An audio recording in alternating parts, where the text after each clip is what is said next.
بسم اللہ الرحمن الرحیم۔ السلام علیکم۔ آج اسلامیات میں ہم سبق نمبر 3 آؤ اللہ کے دین کی طرف پڑھیں گے۔ اس سے پہلے سبق میں نزول وحی میں ہم نے پڑھا تھا کہ نبی علیہ السلام کو کہاں پر وحی ملی۔ وحی سے مراد ہم پہلے پڑھ چکے ہیں کہ اللہ تعالیٰ کے پیغامات۔ اب جو ہے آپ صلی اللہ علیہ وآلہ وسلم کو حکم ہوا کہ آپ صلی اللہ علیہ وآلہ وسلم اللہ تعالیٰ کے دین کو آگے اور لوگوں تک پہنچائے۔ آج اس سبق میں ہم یہی پڑھیں گے کہ آپ صلی اللہ علیہ وآلہ وسلم نے کس طرح اللہ تعالیٰ کے پیغام کو دوسروں تک پہنچایا۔ نزول وحی کے بعد رسول صلی اللہ علیہ وآلہ وسلم کو حکم ہوا کہ اس گمراہ قوم کو اللہ کے دین کی طرف بلاؤ اور توحید کا سبق سکھاؤ۔ یعنی آپ صلی اللہ علیہ وآلہ وسلم کو اللہ تعالیٰ نے یہ حکم دیا کہ اب آپ صلی اللہ علیہ وآلہ وسلم اس قوم کو جو سیدھی راہ سے بھٹک چکے ہیں، سیدھی راہ بھول چکے ہیں، توحید کا سبق آپ سنائیں، یعنی وحدانیت کا کہ اللہ تعالیٰ ایک ہے اور بتوں کی پوجا جو ہے وہ بالکل جائز نہیں ہے۔ اللہ تعالیٰ کی طرف سے حکم ملتے ہی رسول اکرم صلی اللہ علیہ وآلہ وسلم کوہ صفا پر گئے اور یا معشر القریش یا معشر القریش کا نعرہ بلند کیا۔ اب آپ صلی اللہ علیہ وآلہ وسلم کو اللہ تعالیٰ نے حکم دیا تو آپ صلی اللہ علیہ وآلہ وسلم کوہ صفا جو ہے یہ ایک چوٹی کا نام ہے، مکہ میں ہے۔ آپ صلی اللہ علیہ وآلہ وسلم کو یہ حکم کہ اب آپ صلی اللہ علیہ وآلہ وسلم اللہ تعالیٰ کا پیغام، اللہ تعالیٰ کا دیا ہوا جو شریعت ہے وہ اب آپ صلی اللہ علیہ وآلہ وسلم دوسروں تک پہنچائے۔ مکہ میں یہ دستور تھا کہ جب کوئی اہم بات کہنا ہوتی یا کسی خطرناک بات کو بتانا ہوتا تو کوئی بھی قابل بھروسہ شخص کوہ صفا پر چڑھ کر قوم کو بلاتا اور اس بات سے آگاہ کرتا تاکہ اس مسئلے کے بارے میں سب مل کر سوچ سکے۔ تو آپ صلی اللہ علیہ وآلہ وسلم بھی اسی چوٹی پر چڑھے اور آپ نے لوگوں کو جو ہے پکارا تاکہ آپ صلی اللہ علیہ وآلہ وسلم اللہ تعالیٰ کا پیغام دوسروں تک پہنچائے۔ رسول صلی اللہ علیہ وآلہ وسلم کی آواز سن کر مکہ کے لوگ کوہ صفا کی طرف دوڑے۔ رسول صلی اللہ علیہ وآلہ وسلم پہاڑ کی چوٹی سے اہل مکہ کو پہاڑ کی طرف آتا ہوا دیکھ رہے تھے۔ تھوڑی ہی دیر میں ایک عظیم مجمع جمع ہو گیا، یعنی آپ صلی اللہ علیہ وآلہ وسلم نے اللہ تعالیٰ کا پیغام دوسروں تک پہنچانے کے لیے اب عملی طور پر کام شروع کر دیا اور آپ صلی اللہ علیہ وآلہ وسلم کوہ صفا کی چوٹی پر چڑھے اور آپ نے مکہ کے لوگوں کو آواز دی۔ پھر آہستہ آہستہ لوگ وہاں پر جمع ہونے لگے تو بہت ساری لوگوں کی ایک بھیڑ وہاں پر جمع ہو گئی۔ آپ صلی اللہ علیہ وآلہ وسلم نے فرمایا، اے مکہ والو، میرے بارے میں تمہاری کیا رائے ہے؟ سب نے ایک زبان ہو کر کہا، اے محمد صلی اللہ علیہ وآلہ وسلم، آپ صادق ہیں، امین ہے، آپ جو کچھ کہیں گے ہم اسے مانیں گے۔ یعنی لوگ وہاں پر اس لیے جمع ہوتے تھے کہ کوئی بھی اہم بات انہیں بتانا ہوتی تو اب لوگ وہاں پر جمع ہو گئے۔ آپ صلی اللہ علیہ وآلہ وسلم نے سب سے پہلے تو اپنے بارے میں ان سے پوچھا کہ آپ لوگوں کی میرے بارے میں کیا رائے ہے، یعنی آپ لوگوں نے مجھے کیسا انسان پایا ہے۔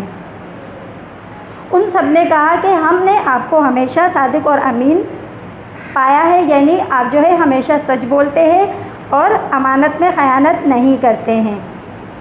اس لیے سب لوگ کہنے لگے جو بھی بات آپ بتائیں گے ہم اسے مانیں گے، یعنی اس پہ یقین کر لیں گے۔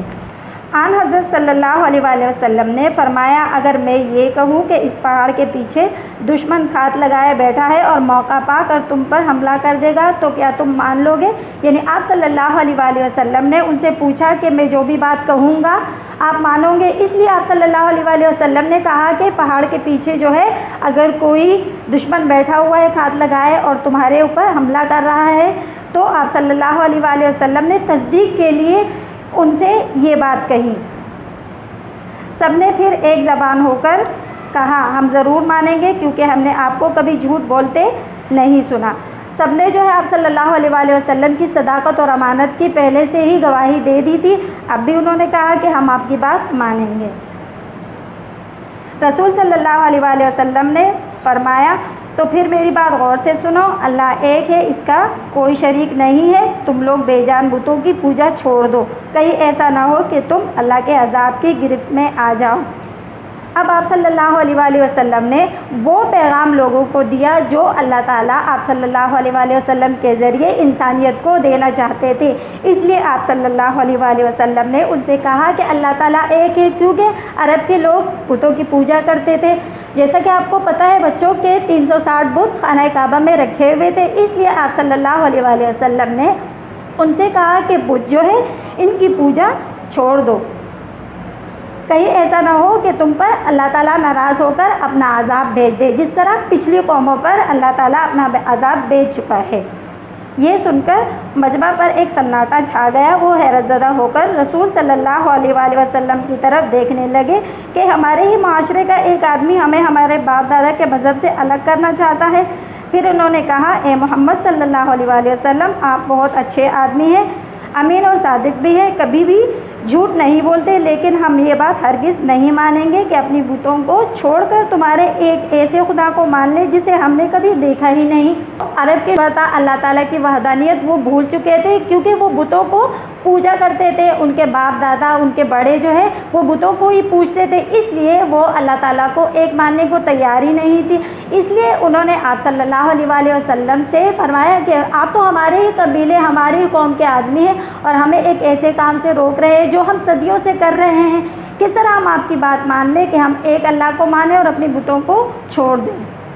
اس کے بعد رسول صلی اللہ علیہ وآلہ وسلم ہر قسم کے حالات کا مقابلہ کرتے رہے اور اعلان نبوت کے بعد 13 سال تک مکہ میں اللہ تعالیٰ کی دین کی تبلیغ اور اشاعت کے کام میں لگے رہے۔ آپ صلی اللہ علیہ وآلہ وسلم نے اللہ تعالیٰ کے پیغام کو دوسروں تک پہنچانے کے لیے بہت زیادہ تکلیفیں سہی، بہت زیادہ محنت کی، اس لیے آپ صلی اللہ علیہ وآلہ وسلم نے مکہ میں 13 سال گزارے اور وہیں پر آپ رہے، جیسے بھی حالات رہے، لیکن آپ صلی اللہ علیہ وآلہ وسلم وہیں پر ڈٹ کر اللہ تعالیٰ کے دین کو پھیلانے کے لیے اور اللہ تعالیٰ کے پیغام کو دوسروں تک پہنچا۔ اب بچوں، آپ کو سبق نمبر 3 او اللہ کے دین کی طرف، اس کی بلند خوانی گھر میں کرنی ہے۔ سبق ہمارا یہیں پر ختم ہوا۔ اللہ حافظ۔